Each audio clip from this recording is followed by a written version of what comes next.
Hello there. Thanks for watching. It's Sam with another quick video for writers with writing tips and things like that that'll hopefully help you in your writing journey. Today I'm going to do a quick talk about poetry. Okay, some of you are into poetry. Now, I primarily am a prose writer. I dabble in poetry occasionally if the mood strikes me, if I have a certain inspiration. I'll talk more about that in a little bit. But I'm kind of playing with the idea today of how poetry can help your prose writing. How even if you're not primarily a poet, if you do both, like I do, I mean, I get mostly prose, sometimes poetry if I feel like it, then that can help you, I think. And I'll kind of talk about why. And at the end, hopefully, if I have time, I will read you a recent poem I wrote. I wrote poetry only on certain occasions these days, not all the time, but I did write one recently, and I'll tell you a little bit about that too. So I don't primarily consider myself a poet. I'm pursuing prose much more consistently. Pursuing my novel and stuff. I do write poetry. You know, if I have a certain emotion, inspiration, if something's going on, and I just feel like it's a way to communicate my feelings, I guess. I've been told by people that I have, I mean, by my wife and such, I've been told by some people I have a gift for poetry. Maybe that's true, maybe not. And I say that because the kind of poetry I do might be good in some ways, but it's not really what's in vogue these days. For like, if I was going to actually try to get published or anything, it's not really the kind of the popular poetry that's out there. We can argue about whether it's better or worse objectively. It's a different topic maybe, but it's not really what's popular these days.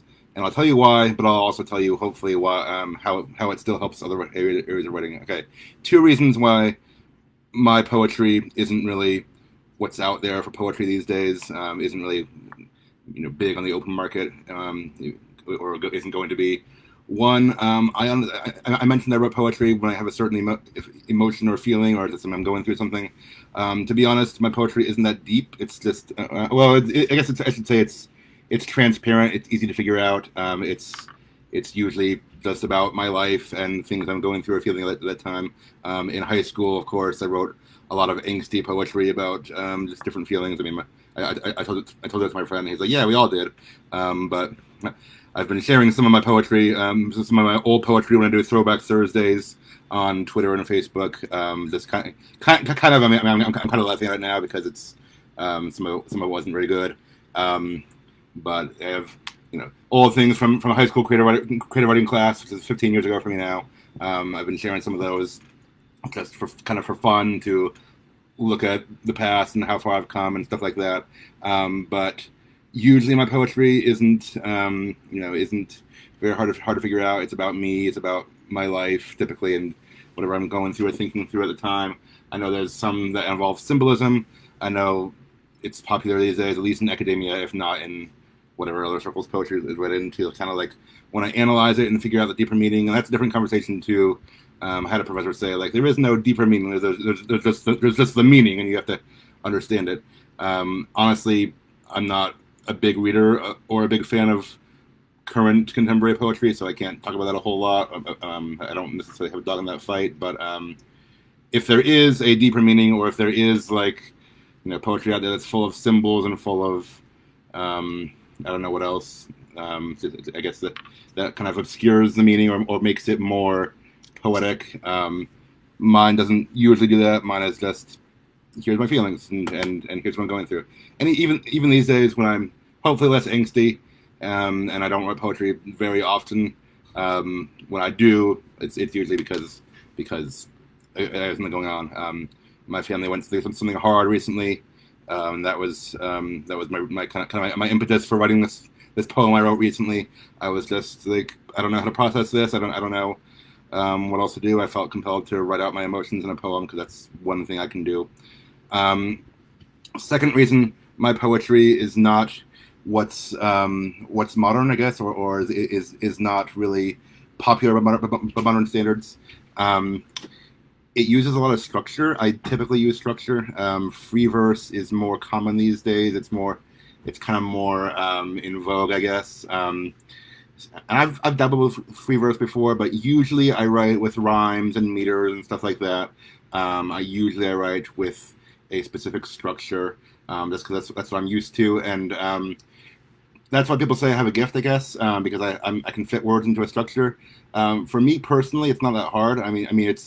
It's like it's like when there's a song already written, and you like the music and the words are already written, and you change the words of the song. You keep the same tune and change the words of the song, like Weird Al does, or like I do when I'm singing silly songs to my son. I guess that could be a form of poetry writing.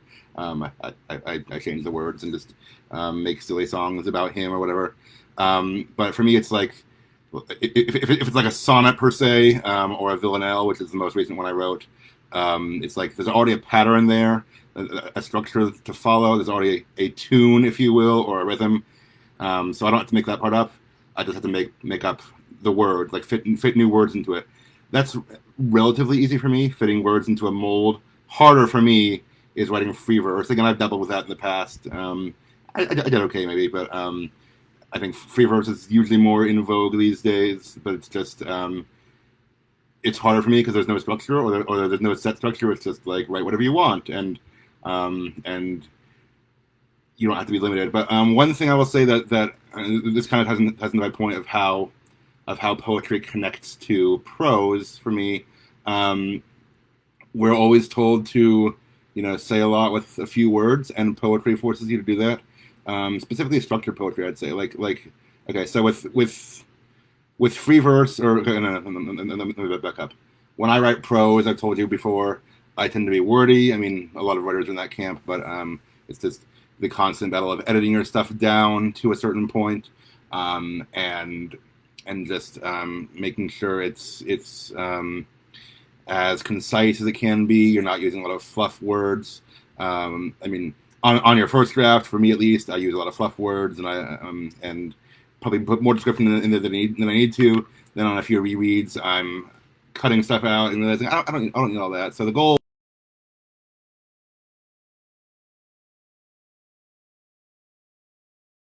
I'm reading a few books on that. I mentioned some of them in the previous videos. Um, but and like free verse poetry, I also feel like I have the range to say whatever I want, but then I want to say more because I'm like, well, there's no limits, there's no rules.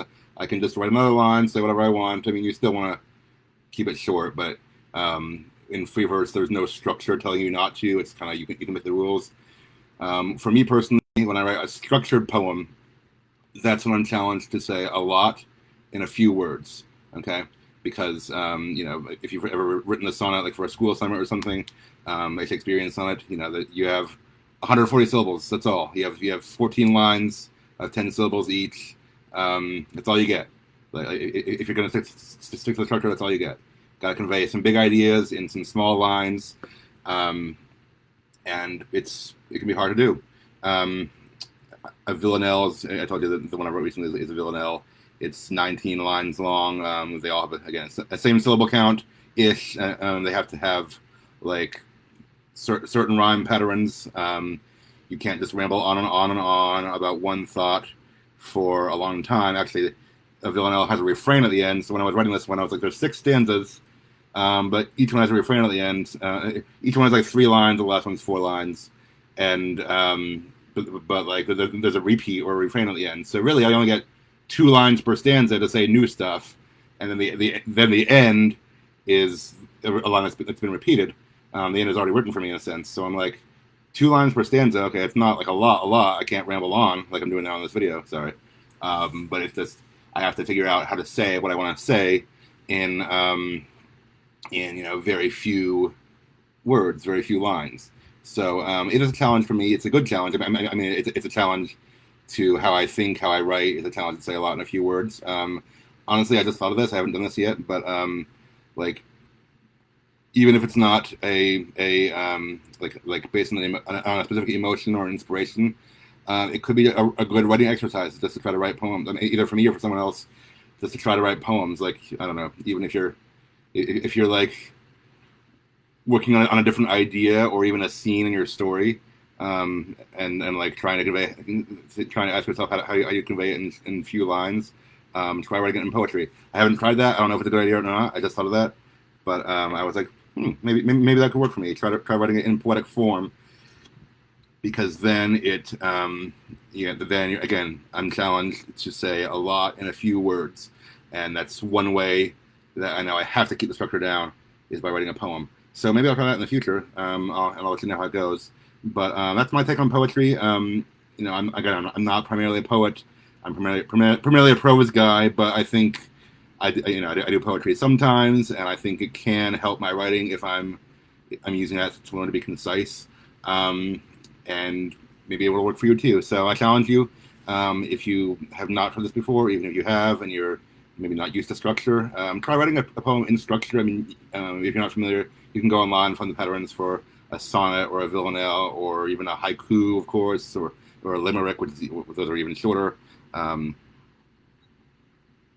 But I mean, having the structure there gives you some room. It gives you room to do what you want in, but you still have to play around with the structure, make it fit the pattern, and again, you'll be challenged to say a lot in a few words. Okay, to stop myself from rambling, and because I've said most of what I want to say, I will end this with reading the poem I wrote recently. I told you my family went through something hard.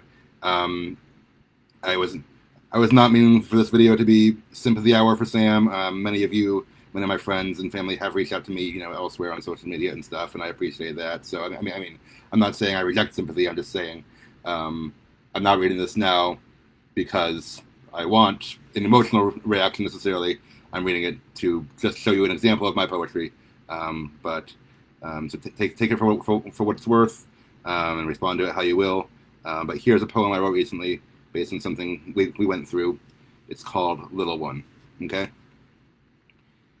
Your life was over when it was but new. We prayed for you those 30-something days. But little one, I would have loved you too. You ne'er made cry of pain nor joyful coo. You won't be ours to hold or know or raise. But even now, my little one, I do. My selfishness at first did not want you, reluctant to repeat 9 months' malaise. But little one, I would have loved you too. Your days within your mother's womb were few. Your sight is clear now, sans its worldly haze. And even now, my little one, I do. Why such a loss, if God above be true? We trust that he is just in all his ways. But little one, I would have loved you too. So even with such sorrow in my view, I'll temper my lament with songs of praise. But little one, I would have loved you too. And even now, my little one, I do. That's the poem. That's it. Said a lot in a few words in 19 lines, and that's how I did it. So thank you for listening. Hopefully that's helped you. Hopefully it'll help your writing. Real quick, a week from this Friday, August 6th, they are beginning Bandcamp Friday again, which is Bandcamp waives its fees for authors all day long, for artists. So if you order my audio chapters at any point on Friday, August 6th, the full amount you pay, if you choose to pay, it's all pay what you will. Pay any amount and the full amount goes to me directly. I will create an event page for that. I haven't yet, but be on the lookout. That's 1 week from today, Friday, August 6th. Until then, keep listening, keep reading, keep writing. There's a link in the video description if you want to sign up for more videos, for more content and writing tips from me. And hope you have a great weekend. And I will talk to you later. Bye.